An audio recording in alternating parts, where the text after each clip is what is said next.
Hi everybody, I'm Morgan Crosbie from Finch Chevrolet in London, Ontario, Canada, and you're watching Cars and Crosbie. Corvette takeover time, guys. This is it. We are in it. We've got all the McLarens pushed to the back of the lot. No McLarens allowed in the Corvette area because this is a Corvette takeover. I've got and the Cadillac V. The Cadillac V is over there as well. But this episode is geared towards everything related to our Corvette takeover for the second year. Hope you guys enjoy.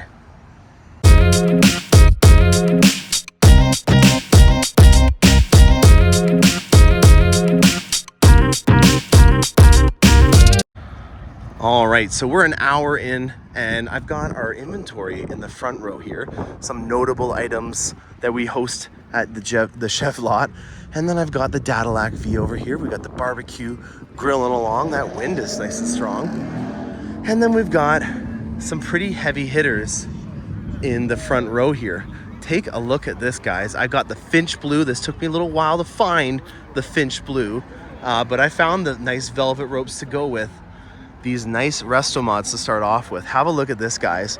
I believe that this is a 62 and this has the LSA inside of it. The LSA was the engine that was inside of the Camaro ZL1. It was also inside of the XLR-V, I believe, as well. So this is a 6.2 liter supercharged V8 engine. 556 horsepower, I believe, was out of this engine. But this is really where the fun's at. Check this out, guys. How pretty is this? I love this. Now, again, I'm not an expert on these, but I know that this was a specific thing that signified what model year it was in terms of a change. Not even going to try to impress you with my facts, but there you go. Now, a C7 platform on a C2. This is even cooler in my opinion. I think this might be a 62. I'm not even going to try to guess. I'm doing a hot one take here because there's so many people here that are here to see me. I don't want to do as much filming, but I wanted to showcase it.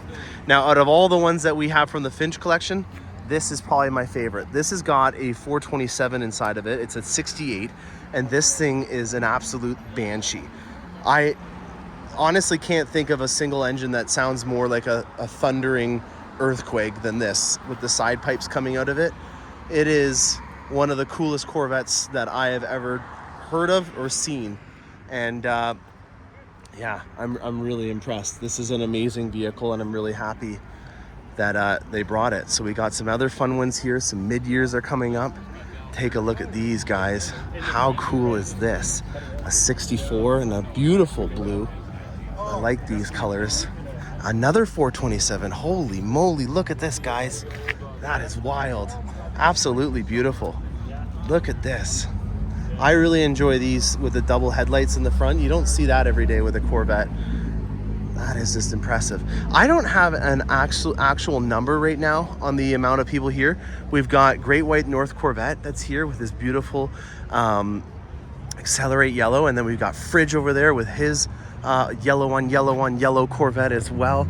But there's one in particular that I want to show you guys because I have a feeling that he is going to win the contest for the furthest driven to our show. And again, it's based on your driver's license. So just because he's got Illinois plates doesn't mean that he's going to win it. But Brad, who is a longtime viewer of the channel, you know, really a great contributor to the channel in terms of making comments and bringing insight and knowledge. Brad here has brought his C8. And there's quite a little bit of information that I've learned over the years. And there's even a little bit of Cars and Crosbie on here. Brad actually purchased from me a Z51 spoiler for his Corvette, and I mailed it down to him in the Chicago area.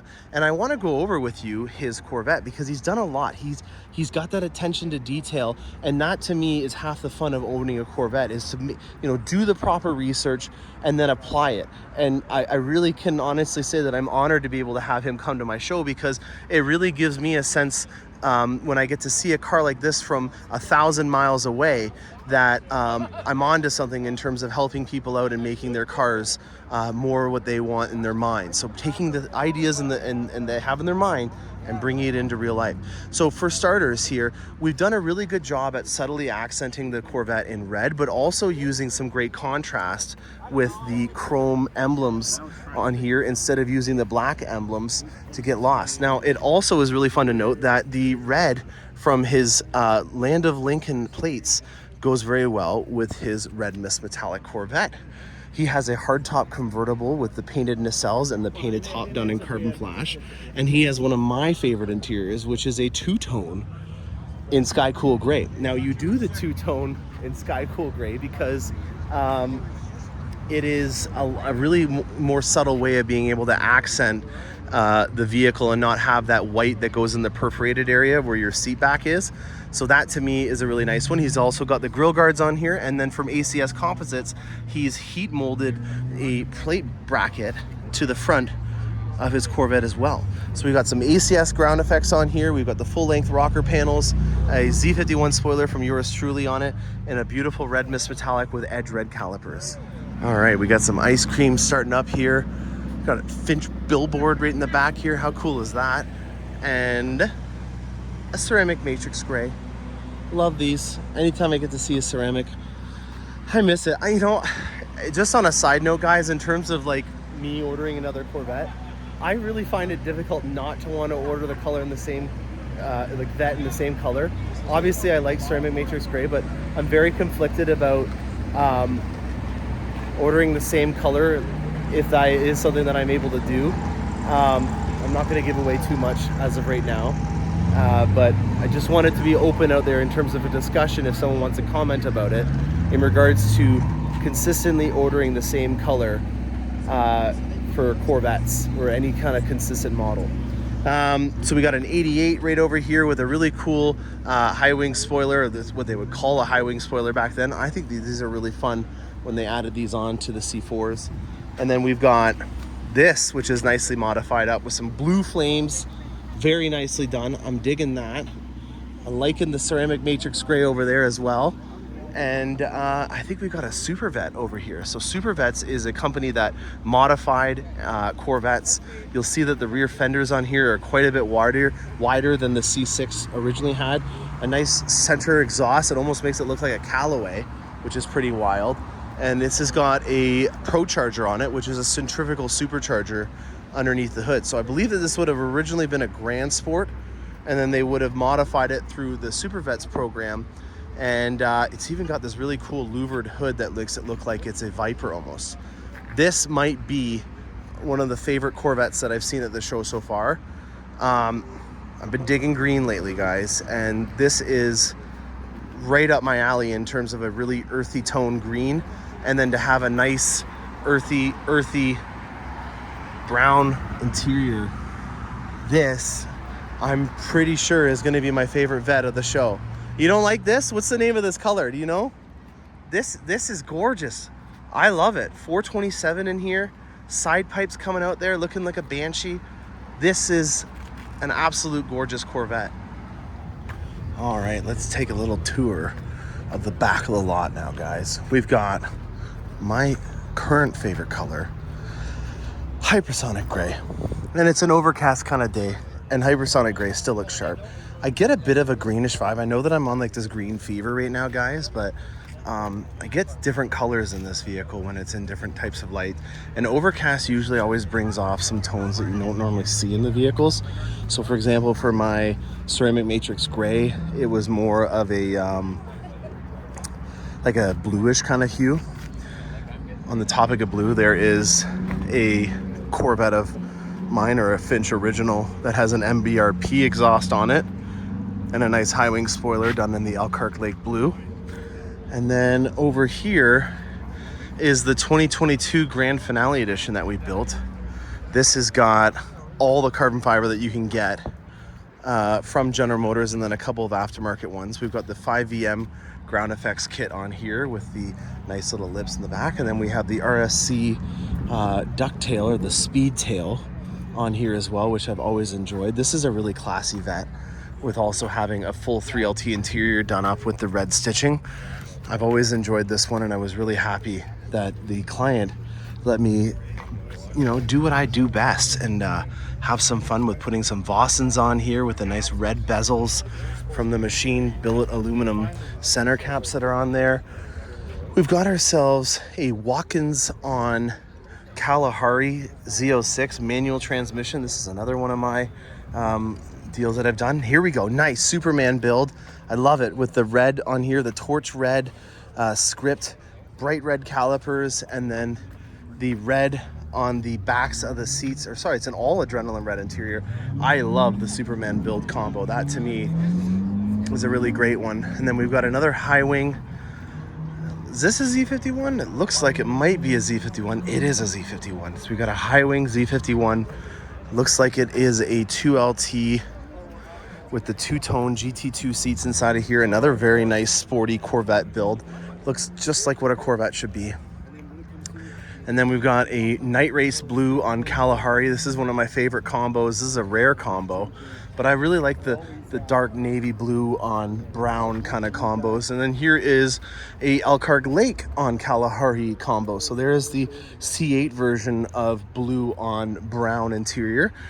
Here is a really nicely done Grand Sport. I know this gentleman, I've known him for years, and he is very well knowledgeable in terms of designing his vehicles. And I really like that he used pinstripes on the accent faces of all the different areas, like the intakes and the front splitter, to kind of accentuate the details on the vehicle. You know, this is a 3/4 length rocker panel, not a full length.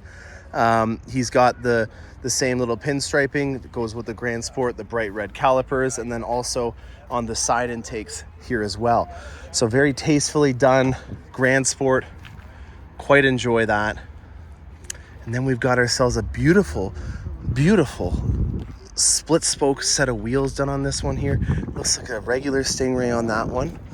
And then I got a decaled up Z06 right here in the back with a ceramic brake option. This might be even a Z07. This is a weapon right here in the back. He's got an automatic transmission, stage 3 aero kit with a satin dual Indy racing stripes. This is some very cool Corvettes here. I'm liking this. This is very nice. And then this madman, I've seen this one going around the car shows from time to time. The twin turbo setup on this C8. I would love to be in the back seat of this while or not in the back seat, in the side seat or the passenger seat while he does this. This is just crazy. Look at the heat shielding on that. That is crazy. Nice pinstripes done with this one in the orange. I've seen this and featured it on the channel before. He has the orange seat belts to go with his build. Very nicely done. Impressive how, you know, the little attentions to detail go a long way when you have a Corvette. And wow, we got ourselves a C6 ZR1 here and a nice beautiful multi-spoke chrome wheels, devil blue brake calipers that are on here that match the LS9 Eaton supercharger cover that's on here, that's in that famous, you know, acrylic see-through cowled hood. I absolutely love that. I wish that they brought that more into the C8 generation, especially on the back area for the hardtop convertible. So when we were talking about moving the tops up on the C8 version, I really think that it would be a cool option to be able to have an acrylic, watch my words there, an acrylic way to be able to showcase off the engine cover. I think that would be a good way of doing it. Brad, I haven't featured many people on the channel, but you've been a really amazing contributor, and I think without saying it unofficially, I think that you might be the furthest person from here. So we're gonna definitely have to find a American gas company. I'm thinking Shell would probably be our best bet because those are in and everywhere in the area. But I appreciate you for coming down, and we'll make sure that we get you your award before you head out. I appreciate. I was showcasing a couple of things in particular, like your accenting with the chrome on there. Tell me a little bit more about what you were doing with the PPF and the dual Indy racing stripes that you did on your Corvette. Yeah. To detail it, they put the PPF on. Well, if I got these stripes ahead of time, they pull them off and they can't reuse them, so they'd have to order another set, and they actually put the stripes on top of the PPF. Plus, it didn't make sense to me to have it go across the carbon flash top. No, exactly. So I ordered them aftermarket, and they put them on after they did the detailing of the car. So Brad, just from having the conversations over, you know, YouTube and then also in person before I shot this, I can really pick up on the cost effectiveness of Brad's research. He's done a really good job at being cost effective and thinking about something before he does it. And, you know, just the price point alone on what you were mentioning, you got those those dual Indy racing stripes for, and planning ahead and not ordering them from the factory and stuff like that. It sounds to me like you're getting the fruits of your labor with all your research, and that is exactly what I love to see on the channel. So you're a master class in terms of making That's what the pocketbook will do for you. yeah, no, and you know, everyone out there that's trying to learn how to use their Corvette, be like Brad. You know, research the stuff. If you're in the Illinois area or in Canada and there's snow on the ground, that's a great fun time to be able to do it. And it brings some passion and fun to it to know that you're adding to your project and it doesn't just come out of the box looking perfect like that. So no excuse not to when you've got a year to a 2-year wait for the car. good point. All you got time for is watching YouTube videos. Yeah, no, you couldn't have said it better. I really enjoy it, and you can see his lifestyle being portrayed through the modifications that he's done on the channel. So just to reiterate on a couple of the other things, I already talked a little bit about this to begin with, but we've got a dual Indy racing stripe that was purchased aftermarket, and then it was overlaid on top of the PPF so that you're not having to take it off. And then another thing that you would also need to do is ceramic coat it after it's been PPF so that you're not getting that finish on there and then having to apply the PPF. So very well done. Congratulations on Brad. He's going to have some gas. He might even potentially, I'm not going to put words in his mouth, but he may go down to Bowling Green from here. So this is going to be another opportunity to put some good miles on it and create some new memories. Well, guys, the weather's starting to get a little cloudy, and you know what that means. All these mid-years and everyone are going to start heading out, and I just want to thank Great White North Corvette and all the fine folks that came out. The official number is 106, and we've got a little bit of a traffic jam right now because we also received a couple of XT6s from Tennessee at the same time. So a little funny that all of this is coming together at once, but look at this amazing group of people that all came out for our second Vet Fest. Now, on the first Vet Fest, I believe we had about 86 that arrived. This time around, we have 106. So we've definitely beaten our record, and I'm very happy with the outcome. So again, everybody out there that watches the channel and is in the area that was able to partake, I can't tell you how much I appreciate you guys coming out. This has really been a humbling experience. And we're gonna definitely be doing another round of this. This is just number 2 of hopefully many. And thank you very much for everybody that watched this. Stay tuned for more awesome content on my channel, and happy motoring.